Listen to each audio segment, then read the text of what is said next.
నమస్తే, welcome to Telangana view. నేను మౌనిక. ప్రస్తుతం మనం బీజేపీ భవన్ దగ్గర ఉన్నాము. సో అక్కడ ఎంపీ రఘునందన్ రావు గారు ఉన్నారు. సో ఫార్ములా ఈ రేస్ కేసుకు సంబంధించి అంటే ఇటు కాంగ్రెస్ వాళ్ళు కానివ్వండి, బీజేపీ పర్సన్స్ కానివ్వండి ఏమనుకుంటున్నారు, ఖచ్చితంగా కేటీఆర్ అరెస్ట్ అవుతారు అని అంటున్నారు. మరి సార్ మాటల్లో సార్ ఏమనుకుంటున్నారు అడిగి తెలుసుకుందాం. సార్ మీరేమనుకుంటున్నారు?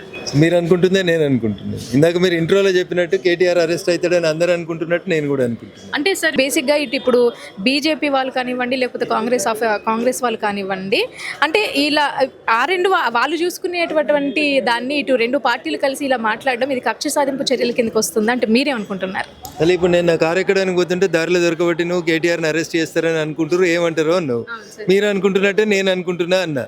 అంతేగాని ఇక్కడ బీజేపీలు పోయి రామారావుని అరెస్ట్ చేయరనో, కాంగ్రెస్ వాళ్ళు పోయి ధర్నా చేసుడు ఏం చేస్తలేం కదా. తెలిసి చేసినా తెలియక చేసినా కేటీఆర్ అనే తను ఈ ఫార్ములా కార్లకు సంబంధించిన రేస్లో తప్పు చేసింది అనేది ఒక వకీల్గా నా అభిప్రాయం.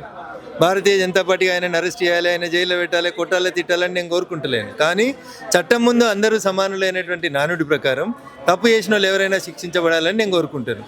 దాంట్లో కేటీఆర్ గారు ఉన్నా, రఘునందన్ రావు ఉన్నా, మీరున్నా, ఎవరున్నా దానికి ఏమి ఎగ్జంప్షన్స్ ఉండొద్దనే నేను ఆశిస్తాను. ఓకే సార్, ఇప్పుడు బీఆర్ఎస్లో బీఆర్ఎస్లో కేసీఆర్ గారి పాత్ర ఏంటో మనకు తెలుసు. సో ఇప్పుడు బీఆర్ఎస్ పార్టీలో ఇంత జరుగుతున్నా కూడా కేసీఆర్ గారు బయటికి రావట్లేదు అనేసి చాలామంది అంటున్నారు. సో దానికి మీ ఒపీనియన్ ఏంటి? సో ఆయన ఇష్టం. ఆయన రాజకీయం చేస్తాడా, వ్యవసాయం చేస్తాడా, నేను ఎందుకు చెప్తా తెలియదు. బహుశా ఆయన రాజకీయం మీద విరక్తి వచ్చినట్టుంది, వ్యవసాయం పై పోతున్నట్టున్నాడు. ప్రశాంతంగా ఉండని, ఆరోగ్యం మంచి కాపాడుకోమని కోరుకుంటున్నాను. ఆయన రాజకీయాలకి రాకపోతే నాకేం సంబంధం? ఆయన ఏమైనా మా పార్టీయా? ఆయనకు ప్రజలు వచ్చి ఒక బాధ్యత, ప్రతిపక్ష నాయకుడిగా దాన్ని నిర్వర్తించాడా? పాలకపక్షంగా విఫలమైనరు, ప్రతిపక్షంగా ఒక బాధ్యత వచ్చింది, దీంట్లో కూడా విఫలమవుతాడా, ఉంటాడా, పోతాడా అనేది వాళ్ళ పార్టీ ఇష్టం, ఆయన ఇష్టం. ఆయన ఈ పని చేయి, ఆ పని చేయమనేటువంటి డిమాండ్ నాకు లేదు. వస్తే ఎదుర్కొంటాం, రాకపోతే ఆయన కర్మ. Okay sir, thank you.